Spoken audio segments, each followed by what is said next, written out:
Today I'm going to take a quick minute to plant up my 2 new peonies. I absolutely adore peonies. They're just such big, wonderful flowers in the spring. And I've got some growing over here. I have some pink ones on this side here of the arbor. You can actually see the foliage. It's here, it's all dying down. I just leave it until all the new growth starts coming up. And if we look down in the ground, we can actually already see some of the little spikes coming up. There's little pink things there. Those are the new peony spikes that are going to shoot up. And for every little spike, we should get at least 1 flower.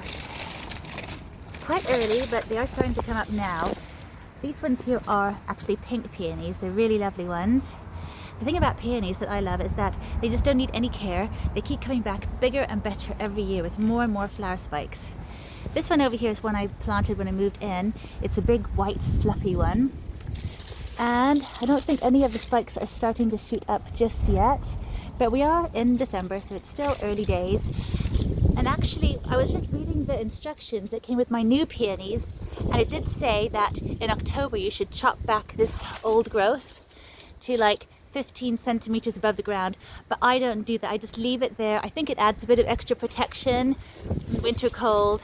It seems to work best for me to leave it all there until early spring, when all danger of frost is done. Then I do a good garden cleanup and chop them all off.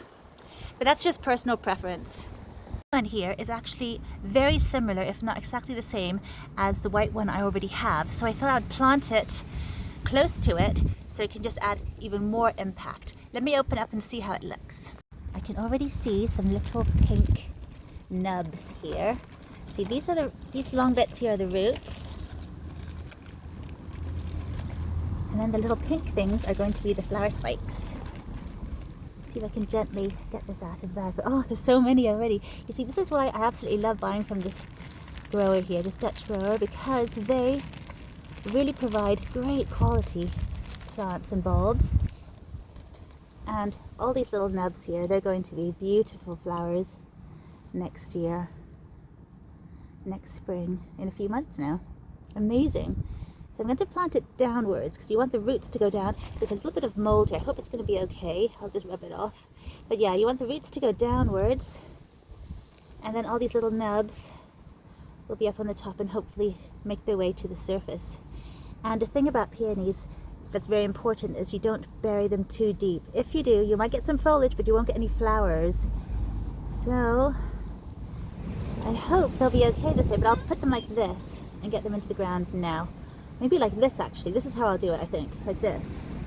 Because then all the nubs are closer to the surface.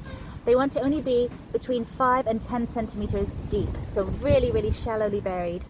And they're okay, they're totally frost hardy, down to about -10, -15, I think it says. I'll just double check that. But yeah, they're very, very frost hardy and any protection. It's a very windy day here, so I'll get on with this. So here are the planting instructions that came along with my beautiful roots. And as you can see, it just says they're fully hardy. It doesn't say exactly how hardy they are, but they're fully hardy and don't need any frost protection. So that's a good thing. We'll get going. Okay, so I've got it down here now, and it's looking really good. And all I want to do now is cover it with a little layer of regular compost. No more than 10 centimeters deep. That will ensure that it will come up next year and shoot out the most beautiful white flowers. So exciting. And they do say that you should keep it watered in for the first year, just to make sure it doesn't dry out completely, but not to overwater it. And I think in this country, in the UK, in England, I don't really need to water it at all because we get so much rain. And it does say that rain can cause sort of like leaf curl kind of thing if you have too much rain. And I have seen that happen, but of course, I mean, I can't control the rain. I can just control if I water it too much. So that's something I'll avoid doing. But yeah, that should be an adequate coverage there. And hopefully we'll see some beautiful flowers. I can't wait. So simple, so easy. And I'll just get the other one done. The other one is actually really special. It's called a sorbet one. Let's open that one up too and just have a look. Look at this one. Doesn't it look just amazing? It's got lots of little nubs there too. And again, each of those little pink nubs are going to be long stalks with big fat peony blossom on the end. Peony blossom? Peony flowers on the end. Oh, it looks really good, this one.